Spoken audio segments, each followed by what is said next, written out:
about a very important and very talked about discussion about how to rekindle and re-stimulate your relationship. It's something I've talked about over the years.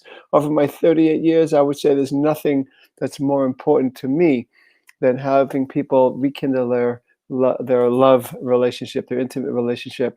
I am the author of a book called The Long Hot Marriage that has been published both in the United States as well as in China. I've talked about this for so many years, but today I want to talk about the most important thing you could do to rekindle passion. And I'm going to talk about it in as much depth as I can, but not make it too long, because I really think that there's some good news here. It doesn't take long to talk about it, and it doesn't take long to do it. Here's what I say. In order to have a very flourishing career, oftentimes you need to spend 8 hours to 10 hours or more a day working on it. If you have your own business, sometimes even more. To perfect a certain craft, let's say even playing music, you oftentimes have to practice at least an hour or two a day. And if it's something that you really want to get very good at, maybe even more. I could go on, but my point is that when you want to get good at something, it takes time. When you want something to thrive, it takes time. When it comes to relationship, guess what? It takes time. But here's the good news. It doesn't take that much time. I can't tell you how many couples have come to me where they feel so disconnected. They haven't been touching. They haven't been talking. They say to me, well, we're like roommates, or, well, we do what we got to do. We take care of the kids. We run a home together. But we never play together. We surely don't sing together. We don't dance together. We don't have sex much at all, if at all. This happens in relationships. They disconnect. And the reason for that is that people don't spend the time doing it. They're not too busy. When people say, I'm too busy, it's never about busyness. Never, ever about busyness. And I'll tell you why. It takes 10 minutes a day. 10 minutes a day. Minimum. You can do more than 10 minutes a day, but 10 minutes a day minimum to make a relationship alive. 10 minutes. Now, in this 10 minutes, there's certain things you need to do. But the number one most important thing you need to do with your partner, no matter how busy you are, no matter how many kids you have, no matter how many hours of work you do, both of you or one of you every day, every week, is to spend 10 minutes of day with each other, shutting off all your devices, slowing down together, and spending time. The purpose of that time together is to get close.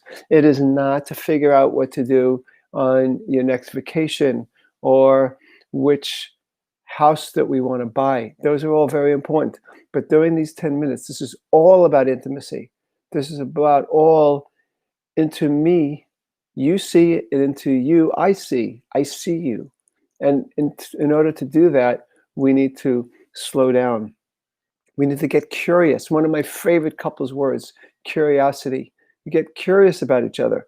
Remember when you first dated, how curious you were about your partner, how you would tend to ask questions to get to know that person? You think because you're together 1 year, 10 years, 30 years, 40 years, that you know your person, your partner? You don't. Your partner has changed since yesterday. People change. They have new process, new thinking. They're affected by the news. They're experiencing new things. It's worthwhile for you to stop and tune in and explore and ask questions. How are you? What are you feeling? What's the thing that's most troubling you right now? What's the thing that most inspires you right now?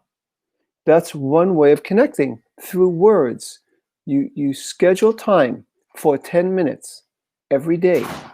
And sometimes it could be 20 minutes. Sometimes it could be 2 hours. But I'm just saying, even just 10 minutes, slowing down, asking questions, getting curious. So that's one way to connect, right? Through words, through being interested. And you have to stop looking at your partner the way you were looking at your partner before, because you may have looked at your partner as a person who is just your partner in keeping the house together. You need to decide. You need to make a decision that your partner is an interesting person to get to know. The other way to connect is through just looking at each other, just through nonverbal communication, through smiling, and through just paying attention. Again, the phrase I like to use is slowing down together, stopping. And the third way is through touch. And this touch during these 10 minutes is not about, let's go have sex. I'm all for it. I'm not against it. But that's in the 11th minute. These 10 minutes are about just slowing down, slow touch, holding hands, looking at each other. You could do all three of those things at the same time. Of course, you could ask questions, you could slow down, look at each other, touch, or even just one. But it's something you do every day. And you schedule it. If you don't schedule it, I could tell you, there are other things that you have scheduled. You even scheduled in your own mind, at least, when you're going to floss and brush your teeth at night, but you might not be scheduling when you could spend some 10 minutes of slow down time with your partner. You do need to schedule it because other things get in the way. Because you haven't just met. You don't have to schedule when you first meet. When you're first dating, you never have to schedule it. You're emotionally primed to spend time with your partner. You do plan. That's why it works. You make dates. You make time. You schedule. You think in advance. Here, you might even take your phone here. This is what I've had many couples do. They take their phone. They put in their reminders. This is what they got to do in the beginning if they haven't done this in years. And at 7 o'clock in the evening or whenever the appropriate time is, you have your partner's name in it, and you go, oh yeah. And one of you say, let's slow down together. Let's get away from the kids, put the TV on. I'm not like saying the TV should be a babysitter, but for 10 minutes, find a way to be together, just the two of you, and be close and be connected. That's the most important thing. There are many things that could help rekindle and re-stimulate a relationship. But the most important thing is slowing down and giving each other quality time. That's so important. And don't wait to be in the mood to do it. And don't wait to not be angry at your partner or frustrated. Don't wait. You cannot wait to be in the mood. You need to plan it. You need to do it. And then maybe you'll be in the mood. From that, other things can happen. So I just wanted to give you a little reminder, a little nudge in the direction towards spending some time with each other, knowing that one thing alone has rekindled so many relationships that I've worked with. Sure, there are times we have things to work out. There's problems that have happened in the past. There's healing from crises that's happened in the past.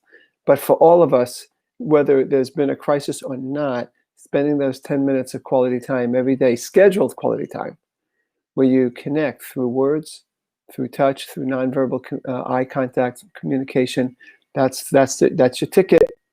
All right. This is Todd Creager, making the world safe for love.